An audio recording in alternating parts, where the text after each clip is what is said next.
तेलंगाना में हिंदू व्यापारियों को पलायन करने के लिए मजबूर करने वाले व्यक्ति को टिकट देते हैं। मुजफ्फरनगर के दंगाइयों को, बुलंदशहर के दंगाइयों को, मेरठ के उपद्रवियों को वे लोग टिकट देते हैं। तालिबान का समर्थन करने वाले लोगों को मुरादाबाद में टिकट देते हैं, अमरोहा और संभल में प्रत्याशी बनाते हैं। ये कैसी सोच लेकर के आ रहे हैं? और उसके बाद बड़ी बड़ी डींगे हाँकते हैं, कहते हैं सरकार बनाएंगे, 300 यूनिट बिजली फ्री देंगे। अरे तुम तो जब सरकार थी तब क्या कर रहे थे? तब तो अंधेरे में रखते थे पूरे प्रदेश को। जब समाजवादी पार्टी की सरकार थी क्या बिजली मिलती थी? तो आज कैसे कहते हैं वे, क्योंकि हम कैसे कहते हैं कि सरकार आएगी 300 यूनिट बिजली फ्री दे देंगे, जब बिजली नहीं देंगे तो फ्री कहां से? आप जनता को बताइए इनकी असलियत। ऐसा तो नहीं है कि इनको मौका न मिला हो, जब मौका मिला था तब क्या कर रहे थे? भाइयों बहनों, इन सभी असलियत को बता देने की आवश्यकता है जनता जनार्दन को। फर्क साफ है, समाजवादी पार्टी की सरकार बनी, उस समय के मुख्यमंत्री और वहां के उस समय के मंत्रीगण पहले अपना बंगला बनाते थे। हमारी सरकार बनी, हमने 43 लाख गरीबों को एक एक आवास उपलब्ध कराया।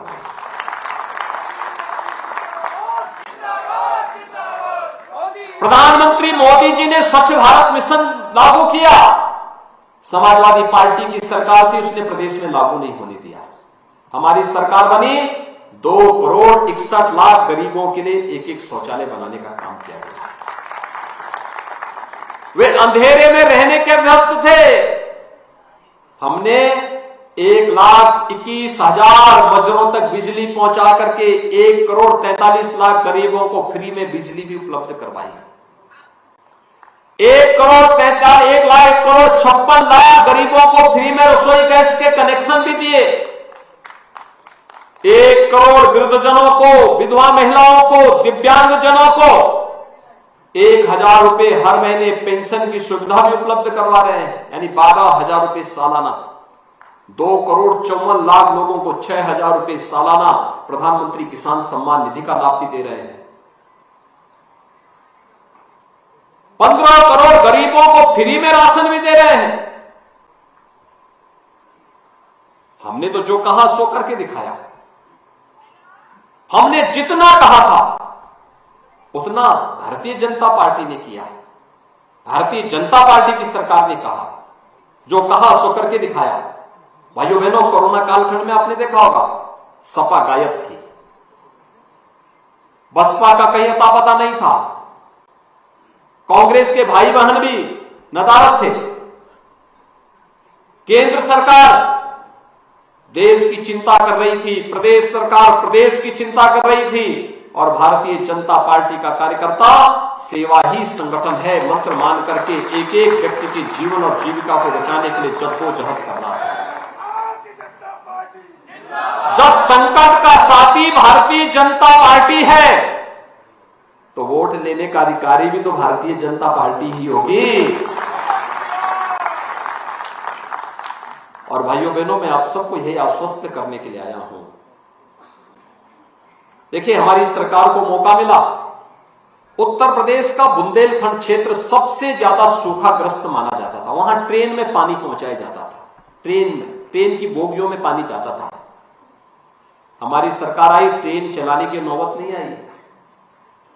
आज हमने जल जीवन मिशन के अंतर्गत बुंदेलखंड के हर घर में पानी पहुंचाने की कार्रवाई संपन्न कर दी है। 7 जनपद है बुंदेलखंड में, जालौन, झांसी, ललितपुर, महोबा, हमीरपुर, बांदा और चित्रकूट। ये 7 जनपदों के हर घर में पाइप से जल, जो कभी एक कल्पना थी, वह हमने पूरी कर दी। हर खेत को पानी मिल रहा है। वर्षों से लंबित योजना। हमने एक योजना पूरी की 18 में, बाण सागर परियोजना। कब बनी थी, कब प्रारंभ हुई थी मालूम है? स्वर्गीय मोरारजी देसाई जी ने उसका शिलान्यास किया था, मोरारजी देसाई जी ने, और पूरी नहीं होती थी। हमने एक साल में पूरी की, 2.5 लाख किसानों को सिंचाई की सुविधा दी। अभी प्रधानमंत्री मोदी जी से हमने सरयू नहर राष्ट्रीय परियोजना का लोकार्पण करवाया है।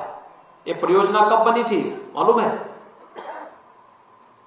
जब मेरा जन्म हुआ था 1972 में। उस समय इस योजना के लिए सरकार ने सहमति दी थी और कभी पूरी नहीं हो पाई। इसमें बहराइच, गोंडा, श्रावस्ती, बलरामपुर, सिद्धार्थनगर, बस्ती, संत कबीरनगर, महाराजगंज, गोरखपुर, ये 9 जनपद सिंचाई की सुविधा प्राप्त कर रहे हैं। 16 लाख हेक्टेयर लैंड को पानी मिलता है। पूरी नहीं होती थी। 5 नदियों को हमने जोड़ा, घाघरा को सरयू से, सरयू को राप्ती से, राप्ती को बाणगंगा से, बाणगंगा को रोहिन से, और फिर आपस में नदियों को जोड़ करके सदैव अटल जी की सपने को साकार करते हुए 16 लाख हेक्टेयर लैंड को पानी की सुविधा उपलब्ध करवाई।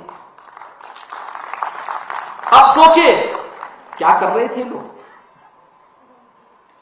बुंदेलखंड में अर्जुन सहायक परियोजना, बंडई परियोजना जैसी 1 दर्जन से अधिक परियोजनाओं को हमने पूरा किया। ये लोग कभी पूरा नहीं करते थे। विकास इनकी सोच में था ही नहीं। विकास का मतलब एक सेफई परिवार के विकास से मान लिया जाता था। विकास का मतलब किसी एक परिवार के विकास से मान लिया जाता था। सत्ता का मतलब गरीबों का, व्यापारियों का, कमजोर लोगों का, संभ्रांत लोगों का शोषण, इनके लिए सत्ता इसके लिए थी। सत्ता हमारे लिए सेवा की सेवा, देश की सेवा का एक माध्यम है। और इसीलिए भारतीय जनता पार्टी आवश्यक क्यों, इसीलिए आज मैं आपके बीच आया हूं आपसे कहने के लिए, क्योंकि आप प्रबुद्ध जन हैं, अपने समाज में एक पकड़ रखते हैं, अलग अलग तबके का प्रतिनिधित्व करते हैं। यहां पर आकर के इसलिए नहीं कि यहां पर महंत नरेंद्र गिरि जी आएंगे, मंच में बैठेंगे, इसलिए महंत नरेंद्र गिरि जी इसके बाद गाजियाबाद के सभी संतों को दुग्धेश्वरनाथ मंदिर में बुला करके उन्हें इस बारे में कहेंगे, आप भी जाइए, घर घर जाकर के भाजपा की अलग जगाइए।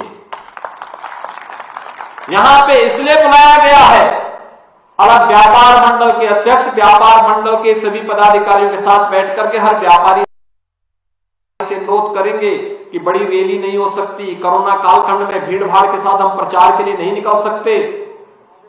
एक एक व्यक्ति की छोटी छोटी मीटिंगें करके हर एक तबके को अपने अपने जाल फैलाना पड़ेगा और उस अभियान को आगे बढ़ाना पड़ेगा। और इसलिए भाइयों बहनों, मैं आप सबको यही कहने के लिए आया हूं, जल जीवन मिशन में हर घर तक नल पहुंचाना, पानी पहुंचाना, ये गाजियाबाद में भी होना है। सीवर लाइन हर एक जगह पहुंचानी है। नदियों को अविरल और निर्मल बनाना है। स्वच्छता के संपूर्ण लक्ष्य को प्राप्त करके प्रत्येक परिवार की बीमारी का खर्चा को न्यूनतम स्तर पर पहुंचा करके उसे फ्री में उपचार की सुविधा भी उपलब्ध करवा देनी है। और इस देश से भारतीय जनता पार्टी प्रदेश के अंदर आवश्यक है। भाइयों बहनों, आज हम इन सब में इसलिए सफल हुए क्योंकि प्रदेश के अंदर कानून का राज हमने प्रभावी ढंग से लागू किया। और इसलिए मैं आप सबसे अपील करूंगा, भारतीय जनता पार्टी इसलिए क्योंकि प्रदेश में जिससे कानून का राज बना रहे, हिस्ट्री सीटर थाने का संचालन न कर सके, अपराधी सत्ता का संरक्षण न प्राप्त कर सके, भ्रष्टाचार पर प्रभावी अंकुश लगा रहे और माफियाओं के खिलाफ बुलडोजर भी चलता रहे, दंगाइयों को सख्त सजा दी जा सके। आपने पहली बार देखा होगा ना, दंगाइयों के पोस्टर चिपकाते थे और फिर वसूली भी उनसे करते थे। मुझे लगता है कई पीढ़ियां भूल जाएंगे दंगा करना उनकी। भाइयों बहनों, तुष्टीकरण की राजनीति बंद हो, सरकारी भर्ती में पारदर्शिता बनी रहे, गरीबों को किसी के सामने हाथ न फैलाना पड़े, बिजली निर्बाध 24 घंटे मिलती रहे, एक्सप्रेसवे जीवन की रफ्तार को निरंतर बढ़ाता रहे, बहन बेटियों की सम्मान के साथ कोई गुंडा खिलवाड़ न करने पाए, आगे भी कोरोना जैसी महामारियों के लिए हम बचाव का बेहतर प्रबंधन कर सकें, किसानों को उनकी उपज का पूरा दाम और पूरा सम्मान मिल सके, हर जिले में एक मेडिकल कॉलेज हो, निवेश आता रहे और उद्योग धंधे विकसित हो सकें, रोजगार सबको अपने घर में मिल सकें। इसके लिए भारतीय जनता पार्टी आवश्यक है। और आप सबसे मेरी अपील है, भारतीय जनता पार्टी ने यहां पर तो अपने वर्तमान विधायक और प्रदेश सरकार में मंत्री श्री अतुल गर्ग जी को अपना प्रत्याशी बनाया है, साथ साथ लोनी से श्री नंदकिशोर गुर्जर को, मुरादनगर से जीतपाल त्यागी को, साहिबाबाद से श्री सुनील शर्मा को और मोदी नगर से डॉक्टर मंजू श्रीवास को अपना प्रत्याशी बनाया है।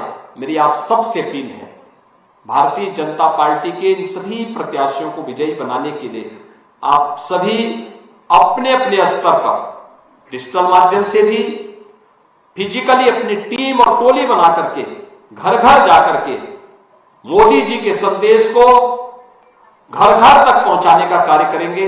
आप सबके प्रति मेरी शुभकामनाएं। धन्यवाद। जय हिंद।